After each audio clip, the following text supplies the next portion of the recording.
নমস্কার বন্ধুরা, সবাইকে স্বাগত। আজকে আমি এই যে দেখুন কত সুন্দর মানকচু, এই মানকচু পুড়ে বাটা করব।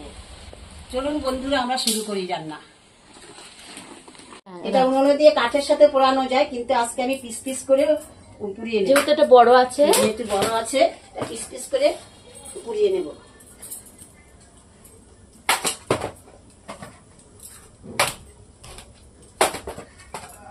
কাজ হয়ে যাবে।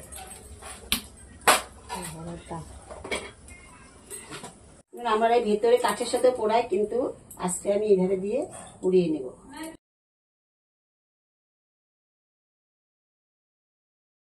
এই যে পোড়াচ্ছি, এরকম ঘুরিয়ে ঘুরিয়ে এরকম পোড়াতে হবে। পুড়িয়ে এক জায়গায় রেখে দিলে, এক জায়গায় রেখে দিয়ে এটা উল্টে পাল্টে এটা পোড়াতে হবে। আমাদের তো এরকম, আমার মা দেখতে এই ভেতরে পোড়াতে উনানে দিয়ে বড় উল্টে পাল্টে ভালো করে পুড়িয়ে নিতে হবে। তা না হলে এক জায়গায় কাঁচা থাকবে, তা না হলে উল্টে পাল্টে নাই করলে, না পোড়ালে কাঁচা থাকবে। এখানে এভাবে পুড়িয়ে নিলে খেতেও ভালো হবে, পোড়াটা ভালো হবে। আর তা না হলে এক জায়গায় পুড়বে আর এক জায়গায় কাঁচা থাকবে, সেই জন্য পুরোপুরি সুন্দর করে ঘুরিয়ে ঘুরিয়ে পোড়ানো হচ্ছে। দুজন মিলে করছি, আমার যা আর আমি করে মিলে করছি আজকে। আমার যা খুব উৎসাহী এতে, আমার যা খুব ভালো পারে এগুলো।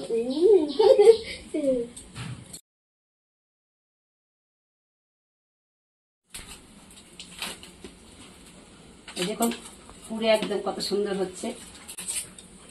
এইভাবে ঘুরিয়ে ঘুরিয়ে পুড়িয়ে নিচ্ছি। গনগন গনগন করছে, দেখুন আগুন খুব সুন্দর। এটা প্রায় হয়ে এসছে। এই দেখুন হয়ে গেছে। এটা আবার ছুলে একটা একটা করে নামিয়ে নিচ্ছি। দেখুন এই যে পোড়ানো হয়ে গেছে। এই যে এবার আমি এটা পরিষ্কার করে নেব। পরিষ্কার করে ধুয়ে নিতে হবে।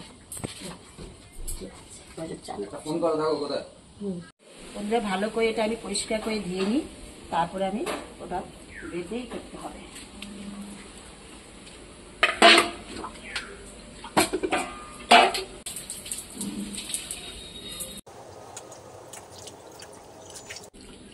এইভাবে পুরোটা পরিষ্কার করে নিতে হবে। দেখুন উপরে খোসাটা পুড়ে গেছে, এভাবে সুন্দর করে পরিষ্কার করে নিতে হবে। এইভাবে আমি সবকটা পরিষ্কার করে নিই। দেখুন পুরোটা এভাবে সুন্দর করে পরিষ্কার করে নিয়েছি। এবার আমি পিস পিস করে বেটে নেব। এগুলো আমি পিস পিস করে কেটে নিচ্ছি, তাহলে বাটতে সুবিধা হবে। আপনার শিলনোড়ায় বেটে দিতে পারেন বা মিক্সিতে পেস্ট করে নেওয়া যায়, যার যেমন সুবিধা সেভাবে। কচু পুড়িয়েছিলাম, যে কচুটা পোড়ানো হয়েছে সেটা একটু পেস্ট করে নিয়েছি। আর এই যে লঙ্কা বাটা, আদা পেঁয়াজ রসুন বাটা, সর্ষে তেল দিয়ে করব বাটা। ভালো হয়, সর্ষে তেল দিয়ে ভালো হয়, সাদা তেল দিয়ে ভালো লাগে না। দেখো হয়ে যাবে। এই বাটাতে একটু বেশি তেল লাগে, তেল না হলে ভালো লাগে। হ্যাঁ তেল না হলে ভালো। মনেটা দেখাও করে দিচ্ছি। এবার কালো জিরে দিচ্ছি আমরা। এবার পেঁয়াজ রসুন বাটাটা ঢেলে দিলাম আস্তে আস্তে।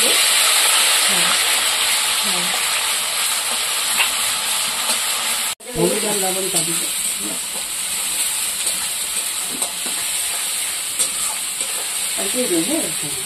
এবার লবণটা দিয়ে দিলাম, যে যার পরিমাণ মতো দেবেন।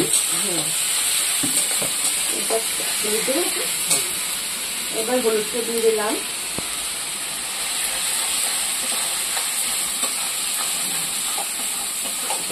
একটু কিছুক্ষণ নাড়াচাড়া করা হবে, কষানো হবে মশলাটা। মশলাটা ভালো করে কষাতে হবে, ভালো করে কষিয়ে নিয়ে পরে লঙ্কা দিয়ে দেবো, লঙ্কা বাটা। ভালো করে নাড়তে হবে এইভাবে, নয়তো লেগে যাবে, লেগে গেলে ভালো লাগবে না। এবার লঙ্কা বাটাটা দিয়ে দিলাম আস্তে করে।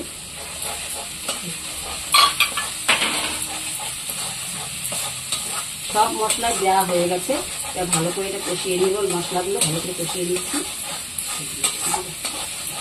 এবার অল্প চিনি দেওয়া হলো স্বাদের জন্য। হ্যাঁ, চিনি দিলে সব কিছু দেবে বেশ ভালো টেস্ট হয়, কালারটাও সুন্দর হয়। এটা কচু পুড়িয়ে যে পেস্ট করছি এটা দিয়ে দিচ্ছি।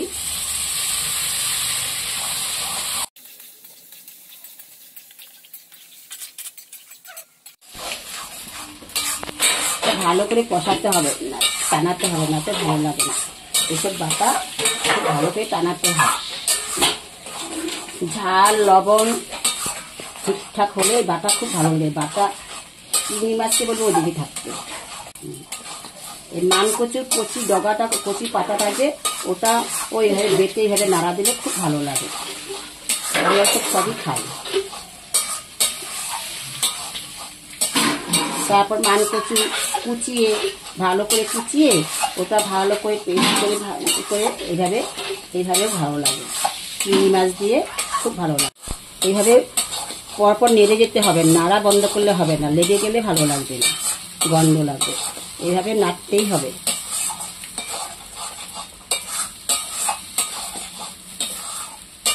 নাড়া বন্ধ করলে লেগে যাবে, যেহেতু আরো উনুন করা হচ্ছে তো লেগে যাবে, লেগে গেলে একটা গন্ধ লাগবে, ভালো লাগবে না। আমি যেভাবে করেছি বা করছি এই পুরো ভিডিওটা দেখুন, এভাবে করে খাবেন, দেখবেন খুব ভালো লাগে। এই হয়ে এসছে, দেখুন এই যে তেল ছেড়েছে। এইসব বাটা যখনই দেখবেন তেল ছেড়েছে তখন ভাববেন যে হয়ে গেছে। এই দেখুন কত সুন্দর তেল ছেড়েছে। এই তেল ছাড়লেই বুঝতে হবে যে বাটাটা হয়ে গেছে। এবার নাড়িয়ে দিচ্ছি।